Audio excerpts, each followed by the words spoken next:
Hi students, welcome to Nita's chemistry book. In this video, I am going to discuss about biomolecules chapter. The topic is classification of carbohydrates. So, carbohydrates are classified on the basis of hydrolysis. On the basis of hydrolysis, carbohydrates are classified into three types. One is monosaccharides.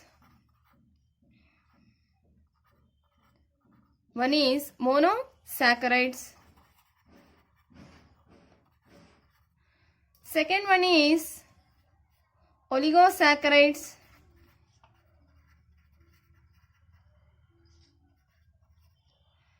Third one is polysaccharides.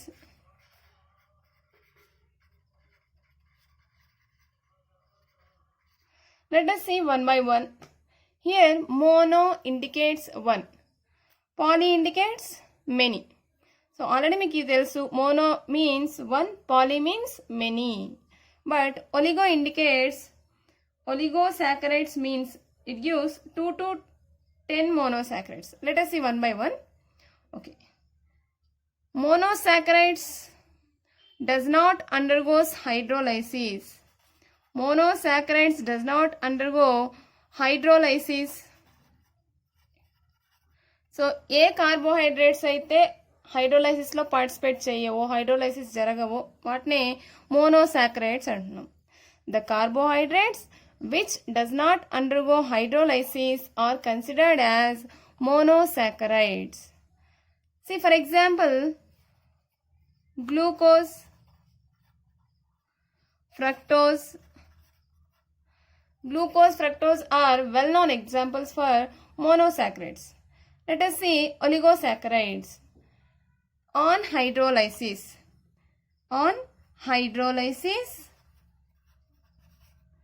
oligosaccharides gives 2 to 10 monosaccharides. 2 to 10 monosaccharides. So oligosaccharide ఏదైనా తీసుకోండి, దాన్ని hydrolysis చేస్తే some saccharides gives 2 monosaccharides and some other carbohydrates gives 3, some other 4. ఇలాగా carbohydrates ఏవైనా హైడ్రోలైసిస్లో 2 కానీ 3, 4, 5, 6, 7, 8, 9, 10. So ఇలా మోనోసాకరైడ్స్ని ఇస్తే అవి ఒలిగోసాకరైడ్స్ అంటున్నాం. The carbohydrates which gives 2 to 10 monosaccharides on hydrolysis are considered as oligosaccharides. These oligosaccharides are again classified into disaccharides, trisaccharides, tetrasaccharides, pentasaccharides, etc. ఈ die, tri, tetra, Penta ఏంటో చూద్దాం. ఇవి if this carbohydrate gives only 2 monosaccharides on hydrolysis, they are considered as disaccharide. ఒకవేళ ఏదైనా carbohydrate హైడ్రోలైసిస్లో involve అయినప్పుడు 3 monosaccharides ఇచ్చిందంటే అది trisaccharide. If any carbohydrate gives 4 monosaccharides on hydrolysis, they are considered as tetrasaccharide. Then pentasaccharide, hexasaccharide. So 2 to 10 ఇస్తే దాన్ని oligosaccharide అనాలి. If it does not undergo hydrolysis, then it is called monosaccharide. What is mean by poly? Poly means on hydrolysis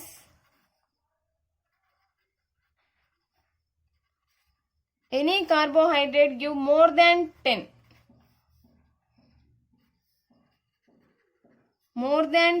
monosaccharides.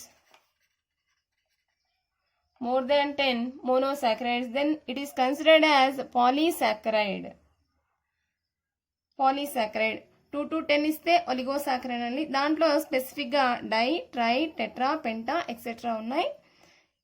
If any carbohydrate can give more than 10 monosaccharides, they are called as polysaccharides. The well-known example is starch. The well-known example is starch. ఏది? Polysaccharide. Another example is cellulose. It is also polysaccharide. So these starch and cellulose on hydrolysis gives more than 10 monosaccharides. So ఇక్కడ example చెప్పాము కదా, దీనికి example చూద్దాం.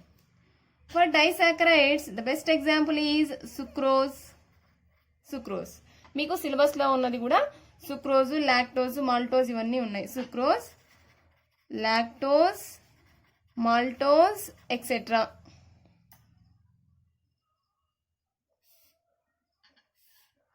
So these are the classification of carbohydrates on the basis of hydrolysis. Okay. Next, classification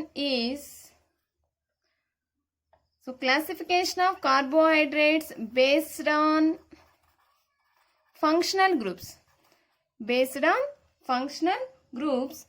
The carbohydrates are divided into two categories. One is aldoses, another one is ketose. Aldoses and ketoses. So based on the functional group, carbohydrates are classified into two categories. One is aldoses, another one is ketoses. So aldoses, ketoses enti. If carbohydrate having aldehyde functional group, they are considered as aldoses. If carbohydrate having ketone functional group, it is considered as ketose. So దీన్ని base చేసుకొని aldoses, ketoses ని base చేసుకొని మనము different type of monosaccharides ఏమున్నాయో చూద్దాం. There are different types of monosaccharides. It is explained based on the functional group as well as number of carbon atoms. See here, if any monosaccharide having 3 carbon atoms, the general term which is used is triose. Okay. If carbohydrate having 4 carbon atoms, then it is called tetrose. If carbohydrate having 5 carbon atoms, it is called pentose. If carbohydrate having 6 carbon atoms, it is called hexose. Like this, 7 unte heptose and raskovachu. Okay. Here carbohydrate having only 3 carbon atoms. That's why it is called as triose. That too, this monosaccharide having aldehyde functional group. ఒకవేళ ఈ ట్రయోస్లో aldehyde functional group ఉంటే దాన్ని ఏమనాలి? Aldotriose. లేదు ఈ ట్రయోస్లో aldehyde కాకుండా కీటోన్ ఫంక్షనల్ గ్రూప్ ఉంటే it is called ketotriose. Like this, here carbohydrate having 4 carbon atoms, the general term is tetrose. If this carbohydrate having aldehyde functional group, then it is called aldotetrose. Or if this carbohydrate having ketone functional group, it is called ketotetrose. Like this, if pentose having aldehyde functional group, aldopentose anali దీన్ని. లేదు ఈ పెంటోస్లో aldehyde కాకుండా ketone ఉందనుకుందాం. ఇప్పుడు దీంట్లో నుంచి word keto తీసుకుంటాం, ఇక్కడ నుంచి వర్డ్ పెంటోస్ తీసుకుంటాం. Keto pentose. Like this, aldo hexoses, keto hexoses. So మీకు ఐపీ ఇప్పుడు 2020-21 బ్యాచ్కి 30% సిలబస్ని డిలీట్ చేయడం వల్ల క్లాసిఫికేషన్స్లో ఈ 2 క్లాసిఫికేషన్స్ మాత్రమే ఉన్నాయి. Classification based on hydrolysis and the classification based on functional group as well as on number of carbon atoms. So these 2 are the important for 4 marks. So ఇక్కడ ఇన్ని రకాలు కార్బోహైడ్రేట్స్ ఉన్నాయి. ఆల్డో ట్రయోజ్, కీటో ట్రయోజ్ అంటున్నాం, tetrose, pentose అంటున్నాం. ఈ అన్నింటిలో మీకు సిలబస్లో ఏముంది? So aldo hexoses, keto hexoses, ఈ 2 కాన్సెప్ట్స్ మాత్రమే ఉన్నాయి. For this the example is glucose. For keto hexoses the best example is fructose. మీకు సిలబస్ లో ఉన్న కూడా గ్లూకోజ్, ఫ్రక్టోజ్ స్ట్రక్చర్స్ మాత్రమే ఉన్నాయి. So in the next video we will discuss about structure of the glucose. Thanks for watching.